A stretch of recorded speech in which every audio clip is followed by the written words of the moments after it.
Good morning, everybody. I hope you're all doing good. Um, I just realized I am so boring that I have my little dog Puppet laying next to me, and I bored him to the point that he's just snoring his little butt off. Anyway, I don't even know where to start. Oh, I want to clear up something. I'm at 65. My mind's a mess. Um, the violinist from Kansas, his name is David Ragsdale. Very amazing violinist. Played on all of Kansas hits, Carry On My Wayward Son. Well, my buddy Tom Lentz was doing a studio project, and he called in David, and he gave me the call. He wanted me to do some percussion with him. So I went in. I never met David. He did his tracks at a different time, um, and I really enjoyed it. Like I said before, I didn't make a dime off it, but it was a really, really cool experience. So, around the Chicago area, I worked with some country rock bands and metal bands. And, I'm trying to think of where to go. I had my morning coffee, and I work now with a lot of animals, mainly like wounded animals and stuff. I'll take in like a raccoon with a broken foot or something like that and get it healed up and send it back out into the woods. And sometimes I have long days, so I might have to redo this little podcast of mine. Before I get into the Jim Skafish stories, I wanted to go back a little ways. I started working at a Chicago radio station. I was dating a gal, and she was my supervisor at the station, and under her direction, um, I got fired, and so did she. And I knew it was like, wait a minute, I shouldn't do this, but my supervisor is telling me to do this, so I will. So we made some stupid mistakes and we wound up getting fired. Well, during that time, I got a call um, from another drummer friend of mine, and I secured an audition with Ozzy Osbourne right after Tommy Aldridge left the band. There was about 9 drummers called up to audition, and I was so pissed at my girlfriend at the time. I was so mad at her over the radio station situation. I never even told her about this. So I went up in Chicago and wound up in a studio. I busted my hands for like 3 weeks preparing for this.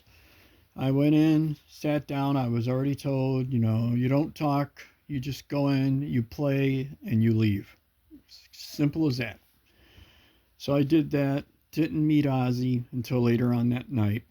And later on that night, all of us drummers got together and we met him for a brief session. And I was actually honored because when I saw him and when he walked up to me, he said, "Oh, you're Jim." And it's like, oh my gosh, Ozzy Osbourne remembered my name. I'm a star. Well, obviously, I didn't get the gig. So I went on to do some other things. Um, and then I got a call from another friend of mine. He said, "Hey," he goes, "a really great musician friend of mine. He needs some help." So I contacted Jim. I got the number and contacted Jim, and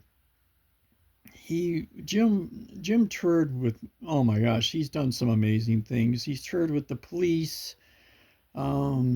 Oh boy, Iggy Pop. I think it was. Well, he was good friends with Iggy Pop. I remember one time Jim told me a story that Jim was in New York doing some things, and he came out of a club, and Iggy Pop was walking into the club, and he had a couple ladies with him, and one of the ladies, Jim was like the king of Chicago punk. He was the original punk musician. You look up Jim Skafish, you're just gonna be amazed at this guy. He's really a fantastic musician.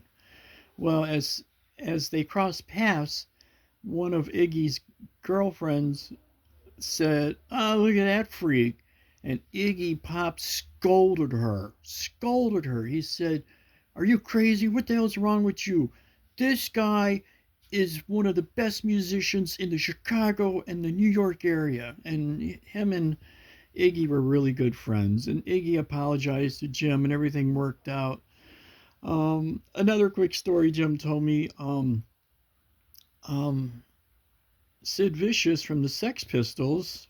Everybody knows Sid Vicious. Um, in New York, Jim was playing a show in New York, and Sid Vicious, if you ever read the story about Sid Vicious getting his ass beat in a club, Jim was playing that night when it happened. Sid Vicious was real drunk, and he got into a fight with somebody, and they beat the hell out of him. So anyway, Jim had a full band, but when I met him, he was basically a one-man show. He had all the backing tracks on 4-track at the time, 4-track tape player, and he played guitar, instruments, and sung. And he didn't have a band, so he did all his original music that way. So when I met Jim, I never drummed in Jim's band. Okay, I want to put that up front. When I came in, I was pretty much like the gopher. I was the sound man, stage man. I'd haul all his gear up to different shows throughout Chicago and Northwest Indiana, and just ran his tapes while he was on stage. And honestly, it was an amazing, amazing experience. I learned a lot during that time, and I'll tell you, Jim was an amazing musician. He could do a show, and at the end of the show, I'd be looking around, and people would be exhausted in their seats and stuff. I mean, that's how much energy Jim has. I haven't seen Jim in years. I pray he's doing well. I do. I miss those times, but they were hard times too. I was busy and going through a lot of things, and it was really cool. But when I first met Jim, I thought it slipped through my fingers because about a week after I met Jim, he gave me the call and he said, "Oh, I'm heading out to LA." And I said, "Oh." I thought, "Oh, maybe I'll be able to go to LA with him." And he said, "Yeah, see, Jim his albums were put out through IRS Music and IRS Records. And Stuart Copeland's brother, Miles Copeland, owned IRS, or owns, I don't know if he still does. He owned IRS Records, and he was doing a showcase of all the stars that he had on albums that he produced. So he called Jim up and he flew Jim out. And I thought, oh, this is it. Jim's going to be gone, and I'm not going to be able to work with this guy. And he came back, and he had a great time. He showcased a couple songs up there and some new songs. And we took it from there. I worked with Jim, wow, almost 3 years. And it was a great time. I really had a fantastic time. Um, I'm going to keep this podcast short because in a way, I'm not feeling it today. Maybe I'll even re record this. But I like to tell you some other stories of some other musicians I worked with. I had some really cool experiences. But in my 30s, I kind of slowed down. I got married and just moved on from there. I went on to start writing and recording a lot of original music. Ironically, when Trump got back into office, I wrote an original song about Trump. And I'm telling you, I know music very well, and this song is a hit. It's a hit.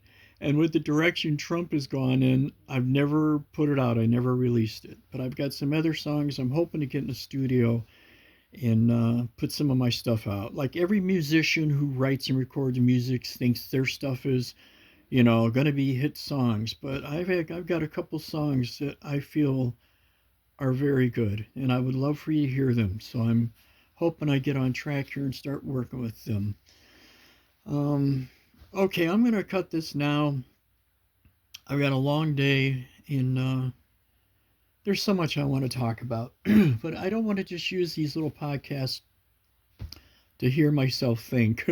I want to explore other ideas and situations. I don't want to get too political because right now politics is a mess. our country is a mess. And I just pray that everybody out there, I hope you're all doing good. I know we're going through difficult times, gas prices. Oh, I don't want to go down the list. It's so sad. And I just hope we get back on track. We really need God in this country more than ever. So you're in my thoughts and prayers, and I just pray that everybody is doing good. And I hope you have a beautiful day. Thank you so much for stopping in. Stay safe, stay blessed. Peace.